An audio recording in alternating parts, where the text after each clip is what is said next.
Holy words long preserved for our walk in this world, they resound with God's own art.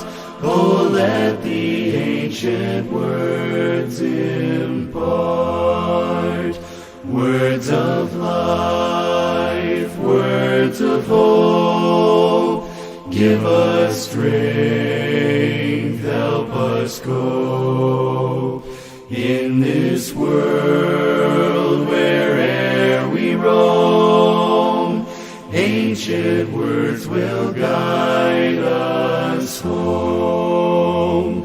Ancient words ever true, changing me and changing you. Hi, welcome to Verse of the Day. My name is Brandon Hathaway, and I'm the preacher at the Westside Church of Christ here in Owensboro, Kentucky. And I want to thank you for joining me today. Always appreciate everybody that continues to follow along. We are getting closer and closer to finishing up Genesis. We are Genesis chapter 47 and looking at verses 14.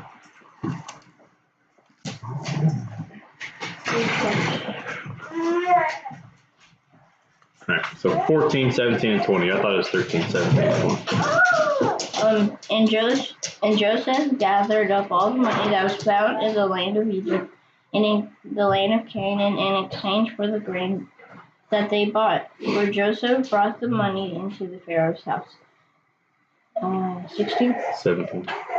17. 17. So they brought their livestock to Joseph, and Joseph gave them food to exchange their horses and flocks and herds. And the donkeys supplied them with food in exchange for all their livestock. That's the last one. 20. So Joseph brought all the land of Egypt for Pharaoh, for all the Egyptians sold their fields, because their famine was severe on them. The land became Pharaoh's. So, as you're looking at these verses here, that he had read, this is what they had to do in order to receive the food. And of course, you had the 7 plentiful years, but now you're going through these 7 bad years. And as going through it, first they came to just buy all the food that they needed.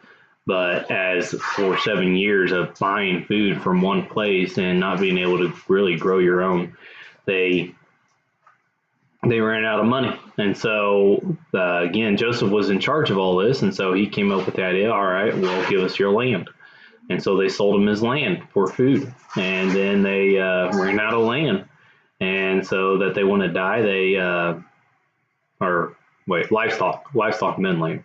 And so all their livestock, their animals, their horses, the flocks, the donkeys. And so eventually they ran out of livestock, and then they sold all their land. And as you continue to read further on about the land, it says from that point on, the Pharaoh would receive a fifth of everything that they grow in those fields from that point on, and they would get to keep 4/5 of it, while the Pharaoh always got a fifth of it.